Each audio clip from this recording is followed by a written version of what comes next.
I'm speaking with John Schrouder of Ada, Michigan. This is Deb Moore of the Veterans History Project in conjunction with Grand Valley State University. Well, thanks for talking with me today, John. Let's start out with a little bit of your early life. Tell me when you were born, where you were born, a little bit about your family. Well, I was born right here in Grand Rapids. I have an older sister who is deceased now, and I have a younger brother, and he is also deceased now, so I'm the only one of the family left. And I had a simple life, and What part of town did you grow up in? in the city. It was in Burton Heights of Grand Rapids, Okay. and lived kind of a quiet life, just a normal neighborhood, Okay. and played kick the can as a lot of fun in the street. We did that, Uh-huh. and but that's what we did, and we made rubber guns and had rubber gun fights. Oh, yeah. Rubber band? Yeah, old inner tubes. Oh, You cut oh. them into rubber bands and make those to have a lot of fun with those things. Oh, that's good. And what did your dad do for a living? He was a pharmacist, Okay. and when I was about 15, I think, I started working some of the time in the store for him, and I remember being a soda jerk. Uh-huh. And I had a girlfriend, and I'd make her special sodas when she came in. And I remember the price of cigarettes. There was Old Golds, Chesterfields, and Camels, and things like that. I remember the price was 2 for 21 cents. Wow. Wow. And my first car was a 28 Roadster that I bought I had a paper route, and I saved my money. Didn't spend my money, and I bought he had a car down in his garage that he wanted to get rid of, and I said how much he wanted for it, and he said come and look at it. So I went down and looked at it. It was an old car. It was a coupe that had no roof on it. It was a convertible type thing. Had a rumble seat and no top to it, but he wanted $9 for that car, but it ran. $9 I paid for that car, and I had a great time with that. How long did it last? Well, I was young, so I couldn't take it on the street too much. I cheated a little bit and ran about that, but I didn't drive it too much. Okay. But I had fun with it. And tell me what pharmacy your dad was at. Well, he worked for Loveland stores, drugstores. Okay. And then he had an opportunity to buy one of these stores, so he bought that and he had his own store. And it was on the corner of Fulton and Diamond in Grand Rapids. Oh, okay. And it was called Schrouder's Drugs. And so that's where you were the soda jerk. I was a soda jerk there. Okay. Okay. Great. So what schools did you go to, John? I went to Burton Junior High, and then I went to a tech school for a while. And then Davis Tech? Davis Tech. Uh-huh. Yep. Uh-huh. Okay, and then what happened? Well, then I went roller skating one time, and I remember falling down 7 times, but I loved it. And I ended up loving the roller skate. I never learned how to dance and the ballroom dancing, but I learned to dance on skates, and I just loved it, roller skating. Oh, that was fun. Where did you do that? At Ramona Gardens. Oh, okay. Old Ramona Gardens. Great, great. So, did you graduate from high school? No, I did not. You no. did not. Did you quit to join the military? No, I don't know why I quit at this time now, but I kept busy. You had a job. I got a job. Yes. Okay. So then I know you were in the Navy. So tell me, how did you go sign up, or what happened? The war was on, and I know I was going to get drafted, so I didn't want to get in the Army because I didn't want to have to run around in the dirt and all that sort of thing. So I wanted to be in the Navy, and but in the meantime, I went to there was a recruiting station at, where was it? I think that was in East Grand Rapids. I don't remember just where it was now, but anyway, there was a recruiting place there, so I went down there to see if I could get in the Navy. But before I got into it, I got drafted. I went to Detroit to get in, to be inducted into the services. And I had my papers there for Navy, and they stamped them Navy, so I was able to get into the Navy. Whoa, that was lucky. Yeah. Okay, okay. And that was in Detroit. That was in Detroit. And how did you get there? He said. I think we went by bus. To get the car out there to okay. prevent any more damage. So you took the bus.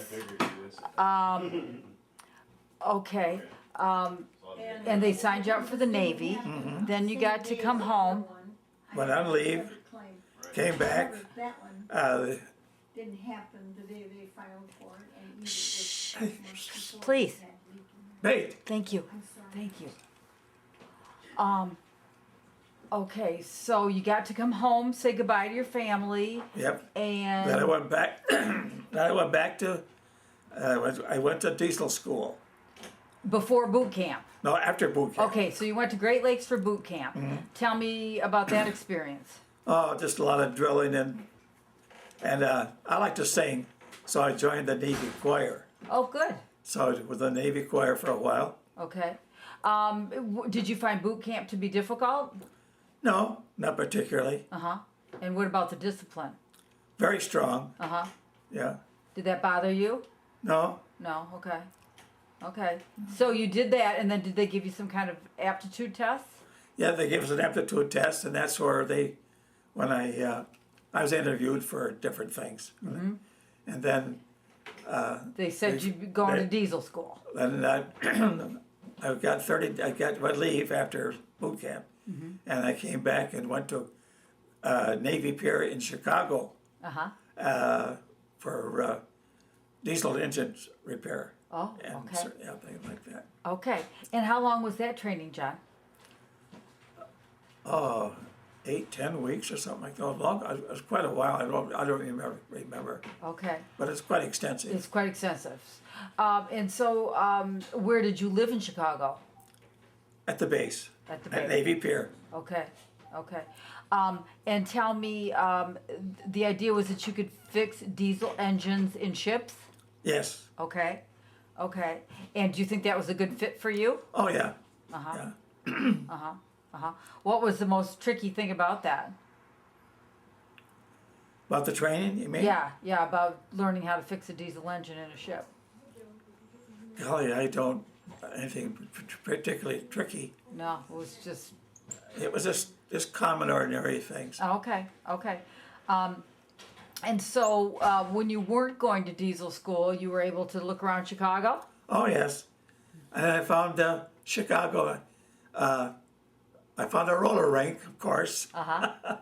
And my mother sent me my skates, and Great. I had a great time with Oh, them. that was fun. Did you meet? We went to they were good to the servicemen and Were they? women in Chicago, and they gave us a lot of free passes for different things. Okay, because you had to be in your uniform all the time. Oh yes. Who were your best friends at that time? Do you remember any of them? None of it stuck out particularly. Okay. So then you got the diesel training. You said probably took 8 to 12 weeks. Then what happened? Where they send you then? No, they when I was in school, some recruiters came through to the graduating with classes. This diesel school was just almost over, and they came and talked to us about going into the submarine base, going into submarines, and that they kind of give us a really a snowball job of what it was going to be like, and it really sounded good, and so I don't know, about 6 or 7 of us says, yeah, we'll try it, and So we went to New London, Connecticut, and when the people that were in school were there, they were in school, we had to clean their barracks for them. They didn't clean barracks. They didn't have to clean their own barracks. We did it for them for a Okay. time. And after being there a couple of weeks, we were able to go down onto what they called boats at that time. And we could, when the boats came back in off of patrol, then we could then go down and get onto the ship, onto these, and go down them. And it's there that I made up my mind, I don't want this. Okay. And because I know my bunk, I remember my bunk, because I was in the engineering department, my bunk would be right over the top of a torpedo. And I didn't want no part of that. So the only way I could get out was to flunk out. So I deliberately flunked out. Did they know what you were up to? No, I didn't want submarines at all. Yeah, yeah, And so I deliberately flunked out. yeah. Okay.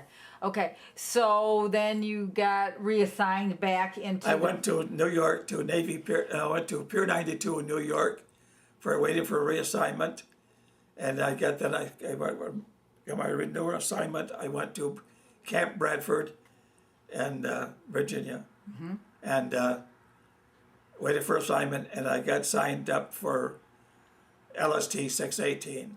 Okay. Okay. LST 618. Okay. Then what happened? You went on a convoy over to England? No, we went to the Atlantic, and we went from there. We went to Samara. I think the first place we went was Samara Island. I forget. Some of these places I don't remember, Okay. but we were there. Okay. And where, in what region was that? There's basically everything we went, and then the invasions. Everything was it was New Guinea on up. Went through there. Okay. Okay. And tell me about your sleeping accommodations. Good on the ship. Uh-huh. Yeah. They had bunks, 3 deep? Oh or- yeah, yeah, 3 deep, and had to watch every 4 hours, 4 hours on and 6 hours, 8 hours off or something like that. Okay. Okay. And what were you watching for? I was in the engineering group, so my station was in the auxiliary engine room, maintaining the 3 generators there. Okay. Okay. Were they in pretty good shape, or did they need Oh, a yeah. lot of attention? I was on duty one time, and all of a sudden, the number 3 generator blew the generator part of the engine on that, and the sparks are flying all over the place. That was the most exciting place as far as that was concerned. Uh-huh. And how'd you fix that? We couldn't. We couldn't. Okay. It couldn't be fixed. That had to be.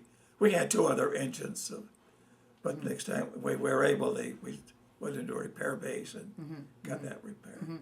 Now you told me you sailed from North Carolina to New Guinea. Or not? No, we didn't fly. We took I mean, you took the ship. yeah, to New But isn't New Guinea in the Pacific Ocean? Oh yes. So you went halfway around the world. Oh yes, we went through the canal, Panama Canal. Okay. That was interesting. Uh-huh. Tell me about that. That was an experience because there was a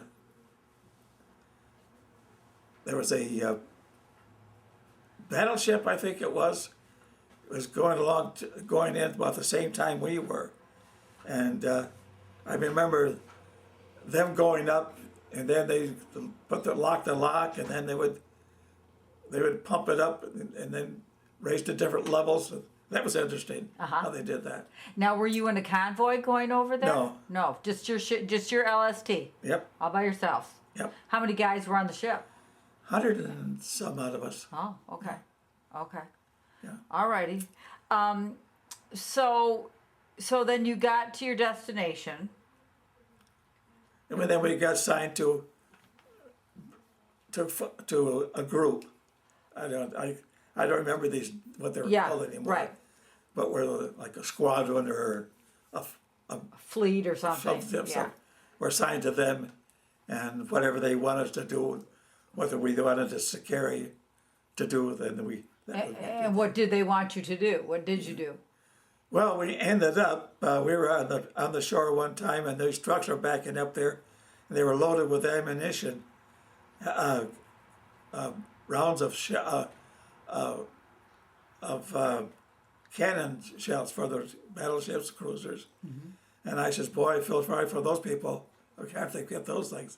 We ended up being we carried ammunition for the fleet. Oh, okay. And that was quite a job. Okay. And so that was some of your peers' job was to get those all stacked in. Right. When they're during a battle or something like that, we would stay away from the rest of the fleet more or less because of our ammunition. And when if the destroyers were going along the beach, they'd fire so many rounds, and then they'd come back to us and get more at 5-inch shells. And the cruisers would do the same. Heavy shells, big shells. Yes. Did you feel you were in danger being on your LST? We knew we were in danger, but we didn't. That's part of the job. We got used to it. And because at this time the American Navy was engaging the Japanese? Okay. Yes. Okay. So I should probably note here, John, that you were born May 26, 1925, and you joined the service on September 1st, 1943. So now we're talking about sometime in 1944 when you're over in the Pacific. Okay. So how many engagements did you support? We had 3 major battles. I got 3 Navy battle stars. Okay. Tell me what those battles were. Do you remember? Did they have... One was the invasion of Leyte Okay. in the Philippines, and that was quite a ordeal. We came through that okay. And after we secured that, we were separated from the fleet into between Leyte, which is the Philippines, and the island of Samar. We were out in that bay there. I don't know how much time you got for this. Yeah, we got time. Sorry, my voice. But after we had secured the area, then we used the harbor in the Leyte area for a lot of the ships were just at anchor there. But the Japanese would still come in and bomb at night and things like that. Oh, okay. And we were in the harbor between the 2 islands, away from the fleet a little bit. And the the Japanese would come in low through that area. And we had our gunnery officer was for a better word, he was a scaredy cat. Okay. I'll use that expression. Uh-huh. And the guys would be on their guns, and they would say, on the radios, he would say, "Track, but do not fire. Track, but not." And this went on night after night. So the guys got together one night and says, "Next time they come over, we're gonna get them." So they did, and the gunnery officer would say, "Track, but do not fire," and the Jap would come over, and boom, boom, boom, boom, boom, boom, boom, and then he hit it, and then it came down, it landed, it crashed into the rigging of a freighter, so the pieces of it were. So the next morning, when we had to move over that way for something, they were holding up pieces of it, showing it to us. So a small boat went over and got some of that stuff, and the gunnery officer was so proud of what we did, Oh boy, that must have made you sick. Didn't he have a superior that would have? Oh, he thought he was quite the thing. Uh-huh. Well, look what we did, Yeah, right. Yeah. Boy. But I had to. But when they were there, I had an experience that was quite an experience. Tell We were me. in that area, and we hadn't been ashore for a long time, months. So it was over more than a month.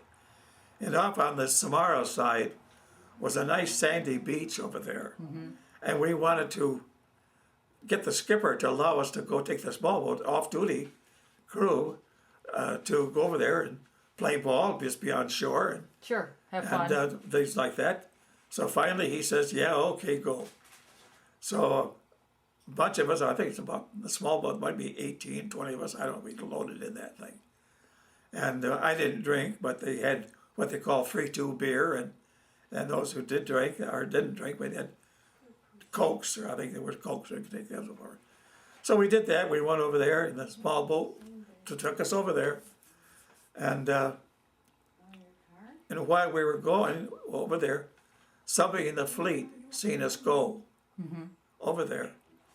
And they radioed or they flagged over to the LST, or the ship, get those men back, don't let them go over there. Well, there was about 3 miles to that, where we were. Right, So this is what's happening on this end. right. And we were over there, and the small boat stayed there for a while with us, Sure. And he says, well, I better get back to the ship. So about that time, it was hot and everything. And we saw this here path that went up into the jungle. So we says, wonder where that goes, let's go check it out. Okay. And so we started up this path, and we came to a village. And there was nothing, and it was all hatched roof, and everything. Thatched. But there's thatched roof. And there's one that had a platform, nothing in it, but a flat, but right in the middle of it, this guy, it looked like he had, looked almost like a Buddha, he had an army blanket wrapped around him. And we just noticed him, he just didn't say anything, he just sat there like that. And then we began to notice there's no women, no children, just these guys. Just these natives. At the same time, we're loaded seeing this guy here. Right. And we began to say, what's going on? And he moved just a little bit, and the butt of a rifle came out from beneath that blanket that he was wrapped in. And then because it got to us, it says, let's get out of here. We're not supposed to be here. Right. So we took off down the path, and now the small boat is coming back. Because when he got back to the ship, he says, go back and get those guys off the beach now. So they turned, so he's coming back. So by the time we came down to the beach, here was a small boat. They were waving at him, come on, come on, come on. And they got us into the small boat and took us back to the ship. And the ship skipper got himself in real trouble for allowing us to go over there, because we found out that these were Moro Indians, Moro or something, how to pronounce it, Okay. who believe if they kill a white man, they go to heaven and ride white horses. Great. Great. So that was an experience that I'll never forget. Do you think they were having a religious ceremony or what was going on? We don't know. You don't know. We don't know, but I just know there's no kids, no children, no women, just these men. Yeah. Wow, you guys were lucky. That's what the skipper said. He says we were. Yeah. But he got himself in real trouble for allowing us to go. Yeah, yeah. Wow. Okay, so you told me you were in 3 invasions. The invasion of Leyte. Well, Lingayen Gulf on the other side, and I don't remember the other one anymore now. Okay, okay. Anything out of the ordinary happen in those engagements? No, not really. Did you feel like the Allies won those engagements you were involved in? Oh yeah, oh, sure.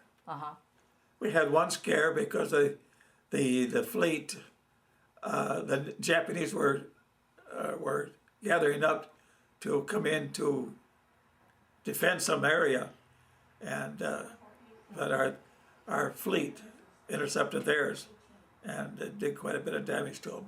I think that was a turn of the war. Do you? Over there. Okay. Okay. So how long altogether were you in the Pacific? All the time. All the time. Well, no. Then after the war, we went to China to start move troops around. Okay. Chinese. But you were there through the Japanese surrender. Yes. Okay. And tell me about that day. Well, when we heard it on the radio that the Japanese had surrendered, we were at sea, and when we were at a base one time, some of the crew, I don't know if it was like what crew they were of our ship, what branch, what division they were of it, but anyway, they were after supplies, and they wanted battery water, water for the batteries, in the main engine room, and so we got, well, that was some of the supplies they got. So anyway, we got back to the ship, and they changed the battery. I don't know what the reason they changed the battery, but they did, and later on they got the word a couple of days later, got the start main engines were going to leave, so the order came down, start main engines, and they tried to start the engines, and they wouldn't start. Come to find out that was not battery water. It was 102 alcohol, 102 grade. Oh, I forgot now what they called it. It was 100. I forget now. That you poured into the battery instead of water. We put alcohol in the batteries. They did. Yeah, not you. And they looked at the batteries, and they were all bulged out. But the skipper never found out that we had that. They had that. The only one that knew about it was the chief in the kitchen, because they wanted to have grape juice and things like that to dilute so he's the only one that knew it. Okay. And so when after the war was over, then they were on the deck, and they had a big old chain snake dance going around, because they let the crew know that we had that. They had that 100. I forgot what they like called grain alcohol, or it was an alcohol. I forget now what it was.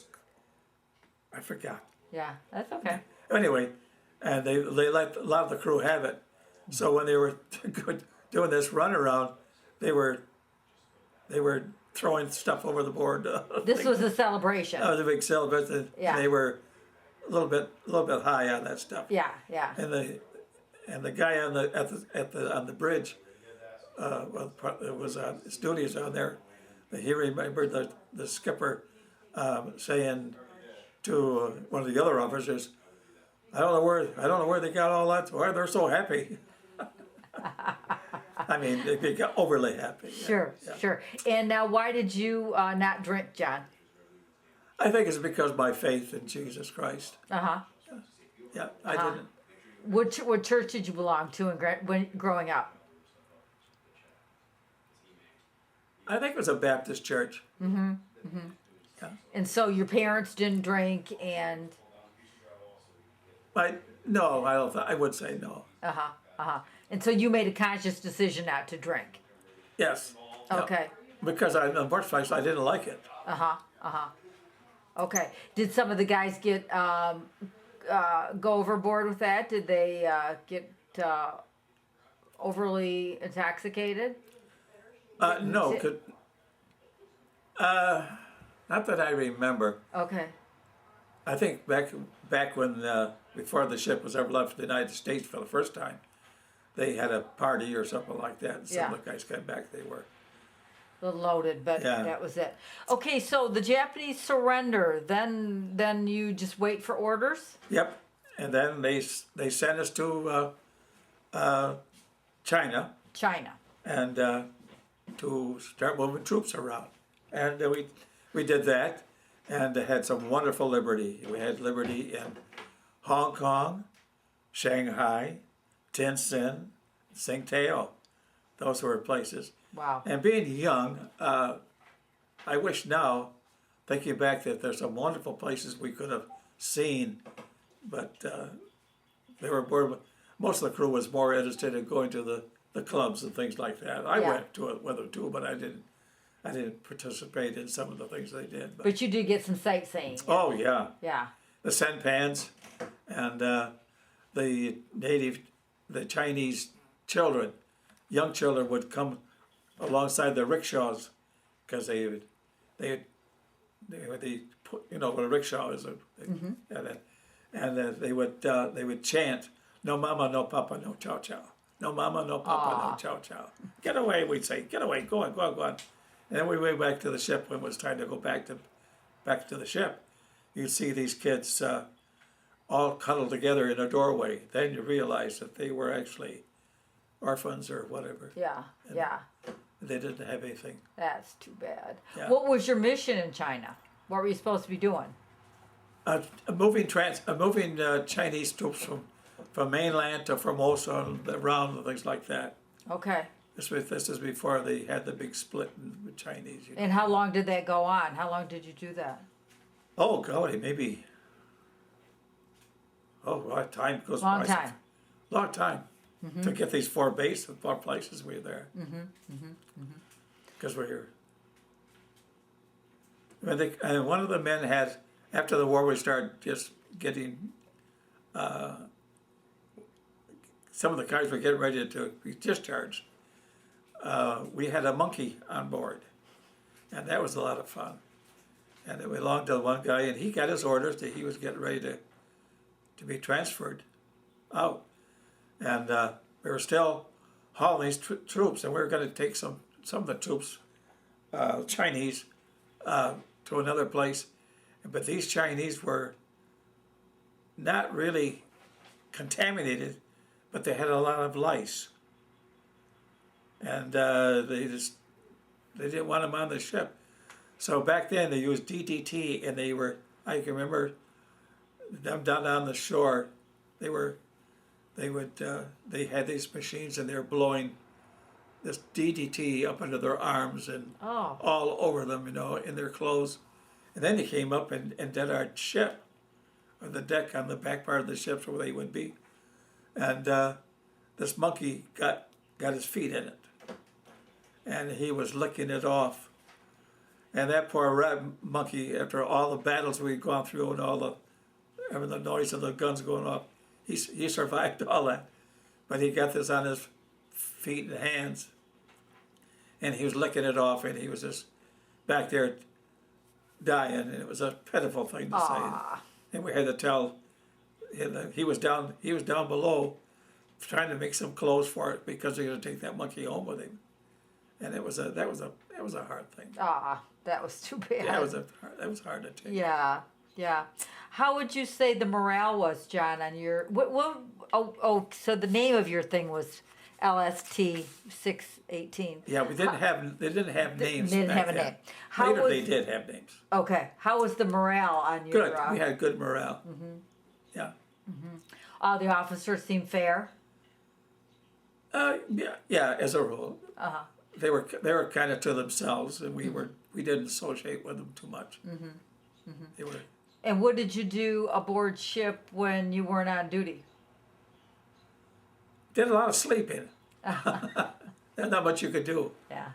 I was in my battle station was, we had a fog machine on the back of the ship, on the fantail, and if they called for smoke, that was my job. I was in the repair party, and the after repair party up on the deck. So I seen a lot of the firing and everything that, What does that mean if they called for a smoke? Well, it means that we were in the harbor or something like that, and they were trying to hide the fleet, hide the ships, and they would make a big smoke. Oh, okay. Like a fog, I see. Start those things up, and Okay. so everybody they just hide the fleet. Yeah. So other than the one island where you had that run-in with the natives, were you on any other islands? I know you did the sightseeing in China, but Well, did you? basically that's the only islands I remember getting on, because we did a lot around in the Philippines, and little island Samar and the other names I can't even remember. Okay. We were on them. Okay. Good. So any casualties in your group besides the monkey? No. Okay. We were far fortunate. Okay. Did you write home a lot? Quite a bit. Yeah. And who did you hear from? Well, when we did get mails when we were in harbor someplace, and then we get a lot of mail. Yeah. Yeah. Yeah. And I had a girlfriend back then, and she'd write to me, and And your parents? and my parents. Okay. Did you go to any USO shows? Did they have any entertainment? Oh, yes, for- but- and Tell me I- about that. Oh, yes. And I can't think of the, Bob Hope was one, I think. And some actress, I can't remember her name, but she was there. Mm-hmm. But we didn't get too many, the bases too big, on shore like that, too much. Did you have any movies or anything? Yeah, we'd interchange with different ships. We'd have a movie and a couple of them, and they say, we got such and such, we'll trade you for whatever you got. So they did that. That was good. Good. So, so you were discharged when? When your time was up? On February 28th, 1946, your time was up? Yep, we came back to the States, and I remember the first, when we could hardly wait to see the shore. And finally, you could just see and I don't know why, but there was a smell. It was a stinky smell that came off of the shore. Uh-huh. It was the States. I remember that. Was this the East Coast or the West Coast? We went under the San Francisco Bridge. Okay. Under there. Okay. Remember going under that. Oh, Nat, wasn't And it? we came in there. It was on a Liberty ship. And we came in. Uh-huh. And the bands were playing and all that stuff. That was Came in there. Yeah, yeah. And But I it remember smelled. I got off the ship and headed for the rendezvous place where we had to meet, the buses or whatever. I've forgotten what it was. But I remember I got on the dock and there were people there who were shaking our hands and, and the band was playing. And I remember I stuck my nose in the air and I smelled something. What's that smell? It was popcorn. And I love popcorn. And I remember that's the first thing I got when I got back to the States was a bag of popcorn. Great, great. So did they discharge you in San Francisco? No, we went back to, I think I was discharged out of Chicago. You took a train to Chicago? Yeah. Okay. Discharged in Chicago. Okay. Then how'd you get home to Grand Rapids? The train back to Grand Rapids. Okay. Okay. And did they know you were coming? Nope, Okay. I didn't tell them. You just showed up. And they showed up. Uh-huh. I remember getting off the streetcar. Way back it was a streetcar then, from downtown Grand Rapids down to where I had to get off. And they left me off right there in the corner, but more or less. At Burton and Division? Yeah, Uh-huh. in that area. And walked home and my sea bag. And walked in the front room and there was my brother sitting there. And he opened his mouth, stared at me. And I said, shh, shh, shh, don't say anything. Mom was in the kitchen. Uh-huh. And I walked into the kitchen. I says, anything to eat in this place, Mom? And that was Nice. it was kind of a nice time. That's great. Yeah. Had your brother gone in the service or was he too young? No, he was too young. Okay. Yeah. Okay. So I imagine they were thrilled to see you. Oh yeah.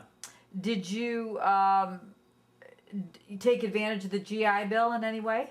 Yes, I did. I learned to fly, Oh, okay. and after I got my pilot's license, we were buying war surplus aircraft out of Oklahoma. Uh-huh. We could buy the trainers, the Stearman's trainers for $250. Wow. You could buy, if you wanted to, you could buy a P-38 or a P-51 for $800. Okay. So did you go in with some people or you bought your own plane? No, my brother-in-law. Okay. I helped support them, and he'd go get out and get them. And we Okay. fly him back. Then we tried to sell them, and they just couldn't even sell them at that time. But it was, But you had fun with that. yeah. That's great. That's great. And you got a job. Oh, yeah. What'd you do? I worked at, the main place I got work was Reynolds Metals, and I was a heat treat operator, Okay. heat treating metal. And so how many years did you do that? I don't remember. I don't remember times anywhere. Okay.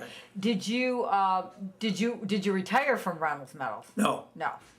no. I got into. Then I went and met my dear wife in a factory back in Ernie Springer Wire.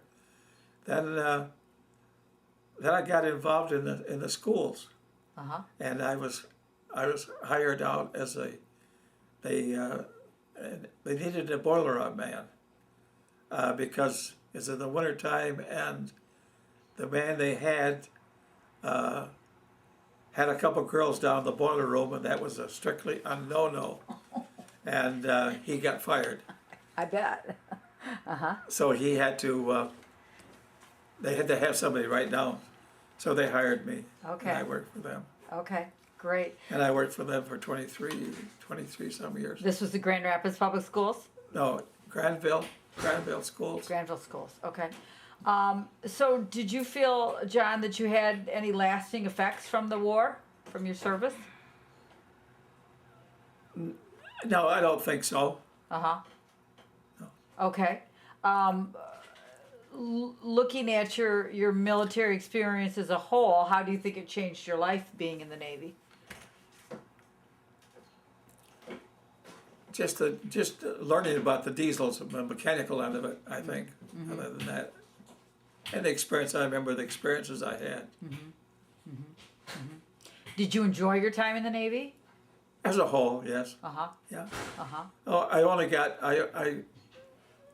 got scared, and I mean really scared once, was in the typhoons. Oh, tell me about that. Well, one in particular, I worked my way, we had one, the ship was just all over the place. You had to belt yourself into your bunk and everything. And I wanted to see what it looked like. I wanted to see. And so I don't even remember how I got up there, but I got up to the bridge. And the guy was, this seaman was at the bridge, at the wheel, the helms there, and his eyes were bulged out, and his mouth was open, and he was staring out the porthole. We didn't have windows, what speak of. And he was looking out there. And then when I looked out there, I couldn't believe what I saw. Which was what? The ship was in the daytime. The water was a deep green, and the ship was going down. It was straight, it was going down, and the top of the wave looked to be about 200 feet, literally 200 feet up above us. You had to look up to see the top. Wow. And that giant wave then would roll, our ship would roll into that, and being a blunt nose, being an LST, it's blunt.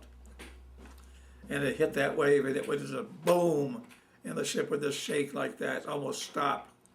And then it'd start to ride up that wave, and when that giant wave went under it, the ship would just bend just all over the place. It would just bend and bend and bend.